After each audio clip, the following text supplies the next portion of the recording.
राजस्थान के भी कई हिस्सों में बीते दिनों डॉग्स की इंसानों पर हमले की कई घटनाएं सामने आई हैं। इनमें से कुछ दुखद घटनाएं बच्चों की मौत की वजह भी बनी। इंसान के सबसे भरोसेमंद जानवर के रूप में जाने जाने वाले डॉग्स आखिर इतने हिंसक क्यों हो रहे हैं, इसी मुद्दे पर देखिए हमारी एक खास रिपोर्ट।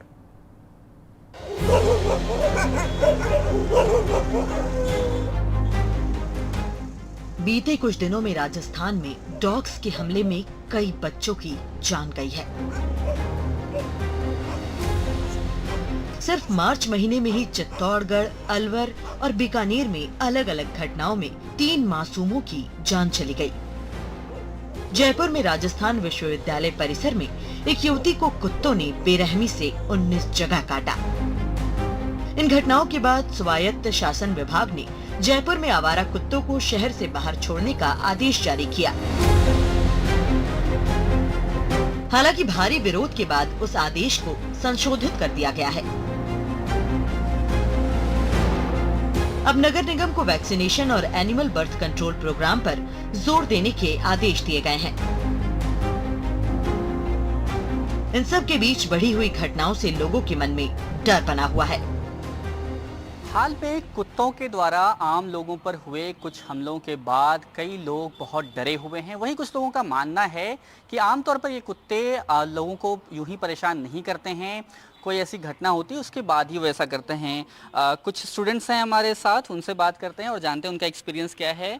आप लोग कोचिंग जाते हैं, स्कूल जाते हैं, फिर कहीं भी जाते हैं, तो आप लोगों को डर लगता है जो स्ट्रीट में डॉग्स होते हैं उनसे? हाँ, ज़रूर लगता है थोड़ा बहुत, क्योंकि वो ना मतलब अनजान लोगों को देख के ऐसा अजीब बिहेव करते हैं, पीछे पड़ जाते हैं, वो मतलब काटने की कोशिश करते हैं। कभी आपके साथ हुआ है अच्छा। एक बार हुआ है ऐसा। मतलब हम ऐसे बोलते हैं बड़े लोग कि ना जब कुत्ते पास आए तब एकदम स्ट्रेट खड़े रह जाना चाहिए, कुछ नहीं करना चाहिए, फिर भी कुत्ते कुछ ऐसे होते हैं कि वो काट जाते हैं, जिससे बहुत नुकसान होता है। अच्छा, तो बहुत ज़्यादा कुत्ते ऐसा करते हैं या फिर कुछ ही करते हैं? आपका एक्सपीरियंस कैसा है? कुछ करते हैं, कुछ नहीं भी करते हैं। जब आधे रास्ते में जब ऐसे आते जाते देखते हैं तो कुछ करते हैं, पर मेरी कोचिंग के ही पास में 3-4 कुत्ते रहते हैं। अगर उनके पास थोड़ी सी भी स्कूटी स्पीड में निकाल कर ले जाओ तो वो इस तरह से उठकर आते हैं जैसे बस अभी बाइट कर जाएंगे। और कुछ हम जब शाम को वॉक करने के लिए जाते हैं, इवनिंग वॉक, तो कुछ ऐसे भी होते हैं जो कुछ नहीं करते, हम पास से निकल जाते हैं तो भी बैठे हुए रहते हैं। अच्छा, तो आप लोगों को लगता है, आप लोगों ने कभी सोचा कि ऐसा क्यों होता है कि कोई कुत्ता इस तरह से परेशान करता है, किसी को कोई नहीं करता है? कोई वजह लगती है आप लोगों को? जब उनको ऐसा लगता है कि अपन उनको मारने जा रहे हैं, अपन उनको छेड़ने जा रहे हैं, तो वो अपने ऊपर काटने के लिए आते हैं। पर जब वो अपन उनको कुछ नहीं छेड़ते, उनको ये रहता है कि हाँ हमें कोई हार्म नहीं करेंगे, तो वो भी अपन को हार्म नहीं करते। आपका कैसा एक्सपीरियंस रहा है? मेरे अकॉर्डिंग तो डॉग्स आर क्यूट और वो बहुत फ्रेंडली होते हैं। वो हम इंसानों की रखवाली करते हैं, हम अगर इंसान उनके साथ फ्रेंडली रहते हैं तो वो हमारे साथ फ्रेंडली रहेंगे। उन्हें बस हम खाना वाना खिलाएंगे तो वो हमें प्यार करेंगे, हमारी वफादारी करेंगे, हमारे साथ रहेंगे। बट अगर हम उन्हें हार्म करने की कोशिश करेंगे तो वो हमें हार्म करेंगे। और इसी कारण जो कुछ गली डॉग्स होते हैं यानी स्ट्रीट डॉग्स होते हैं वो भी इसीलिए पीछे पड़ते हैं, क्योंकि उनके साथ कुछ एक्सपीरियंसेस होते हैं ह्यूमंस के साथ, इसीलिए वो बाकी जो ह्यूमंस होते हैं उनके खिलाफ और उनको बाइट करने के लिए दौड़ते हैं, क्योंकि उन्हें लगता है कि वो भी बाकी ह्यूमंस की तरह उन्हें हार्म करने के लिए आ रहे हैं। अच्छा, तो आप लोगों ने कभी कोशिश की है कि जो गली में आपके कुत्ते वगैरह रहते हैं उनको खिलाने विलाने की? क्योंकि ये बात कर रही थी कि अगर उनको खिलाएंगे, क्योंकि वो भूखे भी रहते हैं कई बार कुछ नहीं मिलता है, तो ऐसे कोशिशें की हैं क्या? हाँ, करिए। अच्छा। हाँ, तब वो कुछ नहीं करते हैं, तब वो सही रहते हैं एकदम। और बहुत अपने मतलब हमारे घर पे कभी कभी चोरी करने से भी वो बचाते हैं। जैसे रात में कभी कोई अनजान लोगों को देखते हैं, ऐसे कोई मतलब चोर वगैरह को देखते हैं तो वो बहुत भौंकते हैं, जिससे ना लोग बाग जग के और अपने मतलब घर की सेफ्टी को वो कर सकते हैं। तो आप लोगों के हिसाब से इन दिनों जो कुछ घटनाएं हुई हैं इसके बाद क्या रास्ता हो सकता है? क्योंकि अभी एक आदेश आया कि जो सारे स्ट्रीट डॉग्स हैं ना उनको शहर से बाहर कर दिया जाए। क्या आप लोगों को लगता है कि ये सही फैसला है? शहर से बाहर कर देने की जगह उनके लिए एक अलग जगह बना देनी चाहिए जहाँ पे उन लोगों को सेफली रखा जाए, जिससे ना तो इंसानों को कोई दिक्कत हो ना उन जानवरों को कोई दिक्कत हो। शहर से बाहर कर देना तो कोई सॉल्यूशन ही नहीं हुआ। उन लोगों के लिए एक अलग जगह बनानी चाहिए जहाँ वो आराम से रह सकें और इंसानों को भी तकलीफ ना हो। आपको क्या लगता है, क्या सॉल्यूशन हो सकता है?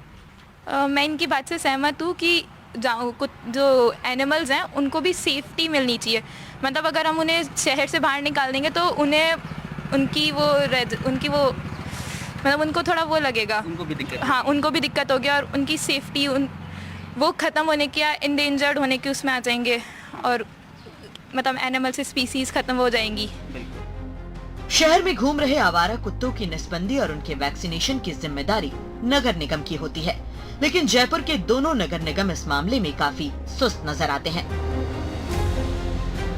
अनुमान के मुताबिक जयपुर में 70,000 से ज्यादा कुत्ते हैं, लेकिन पिछले एक साल में सिर्फ 20,000 कुत्तों का टीकाकरण और 22,000 कुत्तों की नसबंदी हुई है। इतना ही नहीं, जयपुर में दोनों निगम के पास संयुक्त रूप से एक ही श्वान घर है और ये वजह भी है कि ये प्रक्रिया काफी धीमी है। अभी तक जो मेरी जानकारी है उसमें 30, 35, 40 डॉग्स की नसबंदी हो पा रही है। इसकी गति बढ़नी चाहिए, इसकी प्रामाणिकता भी बढ़नी चाहिए और इसके साथ साथ हमें लोगों को भी थोड़ा जागरूक करना पड़ेगा कि वे भी इस चीज़ को समझें कि जो व्यवहारिक कार्य योजना है उसमें सहयोगी बने। हम सबकी चिंता है, लेकिन हमारी सबसे बड़ी चिंता आम जीवन को सुरक्षित करने की है। अगर हम उनका स्थान बदलेंगे तो उनकी ठीक तरीके से देखभाल भी होनी चाहिए और उसके लिए शानघर भी होने चाहिए, उनके लिए कोई रिजर्व एरिया भी बनने चाहिए, वहाँ उनकी देखभाल भी हो सके, उनको खाना भी मिल सके और उसको लेकर डॉक्टर्स की भी एक टीम होनी चाहिए। मैं समझता हूँ ये निगम, डीएलबी और वेटनरी डिपार्टमेंट, इन तीनों को मिलकर साथ काम करने की आवश्यकता है और निश्चित रूप से हम इसके ऊपर काम करेंगे। मैंने हमारे अधिकारियों को ये निर्देशित भी किया है कि वो इसके ऊपर एक व्यवहारिक कार्य योजना लेकर आएँ जहाँ डॉग लवर्स की इसके सेंटिमेंट भी हर्ट नहीं हो, लेकिन साथ ही साथ जो जयपुर के निवासी हैं उनका जीवन भी सुरक्षित बने रहे, ये भी हमारी जिम्मेदारी है। इतना ही नहीं, कुत्तों को लगाई जाने वाली एंटी रेबीज वैक्सीन भी 31 जनवरी से उपलब्ध नहीं है। पशुपालन विभाग का कहना है कि नए टेंडर की प्रक्रिया जारी है, तब तक आपातकालीन स्टॉक मंगवाया गया है। इसका असर ये हुआ कि जिन अस्पतालों में हर दिन 20 से 25 वैक्सीन लगाई जाती थी, अब वहां 6 से 7 वैक्सीन ही लगाई जा रही है। जनवरी में तो हमने 15 तारीख से 31 तारीख तक पशु कल्याण पखवाड़ा मनाया था। उसमें हमने जयपुर के हर अस्पताल में कैंप लगाया था और कैंप लगा के हमने लोगों को जागरूक करते हुए रेबीज वैक्सीनेशन लगवाया।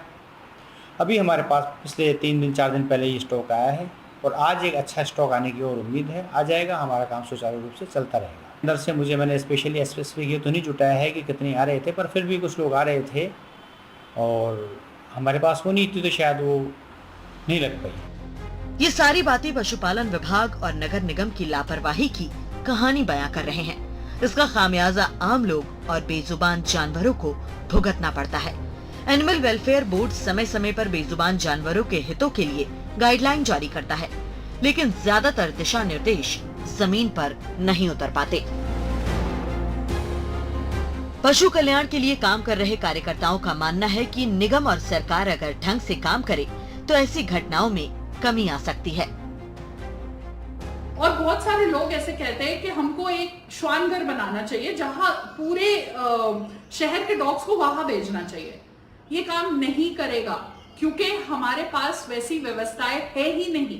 तो वहां भेजने से हम क्या साबित करना चाहते हैं? ना हम डॉग्स को अलग रख सकते हैं, डॉग्स टेरिटोरियल जानवर है, उनको रिलोकेट नहीं किया जाता है, एक स्थान से दूसरा स्थान में नहीं भेजा सकता है डॉग्स को, क्योंकि वो एक टेरिटरी में रहते हैं। और मैं एक चीज भी सरकार या पब्लिक से कहना चाहूंगी कि अगर आप डॉग्स को रिलोकेट करते हैं, जरा ये बात सोचे, वो एक वैक्यूम क्रिएट करता है। एटलीस्ट वो डॉग्स आपके वैक्सीनेटेड हो सकते हैं, उनकी नसबंदी हो सकती है, ठीक है।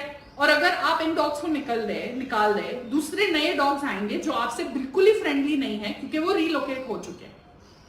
तो ये एक पूरा विशियस साइकिल है जिसे हम सिर्फ एक ही तरीके से स्टॉप कर सकते हैं, वो है कि हम इन प्राणियों के साथ जीना सीख ले, बच्चों को इनसे प्यार करना सिखा दे, हम भी उनसे प्यार करें, उनको खाना दें, उनकी देखरेख करें। RWAs, रेजिडेंट वेलफेयर एसोसिएशंस को ये काम सौंपा गया है कि वो फीडिंग स्पॉट्स हर कॉलोनी में असाइन करे, अपॉइंट करे कि ये फीडर है हमारी, ठीक है, आपके मुताबिक कहाँ पे फीडिंग स्पॉट्स होने चाहिए। तो ये सब काम हमें एक साथ करना है, वरना डॉग बाइट्स बढ़ते जाएंगे। हमारी समस्या ना डॉग हेटर्स की समस्या सॉल्व होगी, ना डॉग लवर्स की समस्या सॉल्व होगी। कुत्तों को इंसान का सबसे प्रिय पशु समझा गया, उनकी वफादारी की मिसालें दी गई, उन पर तेरी मेहरबानियां जैसे गाने लिखे गए। आज उन्हीं कुत्तों से, उन्हीं वफादार दोस्तों से जयपुर के लोग डरे हुए हैं। नगर निगम और पशुपालन विभाग अगर सक्रियता दिखाए तो न सिर्फ इस डर को कम किया जा सकता है बल्कि इन हमलों को भी रोका जा सकता है। अब देखना है कि निगम और पशुपालन विभाग कब तक जगता है और लोगों को कब तक उनका वफादार दोस्त उसी रूप में वापस मिल पाता है। जयपुर से कैमरा सहयोगी पुष्पेंद्र तिवारी के साथ सोमू आनंद, NDTV।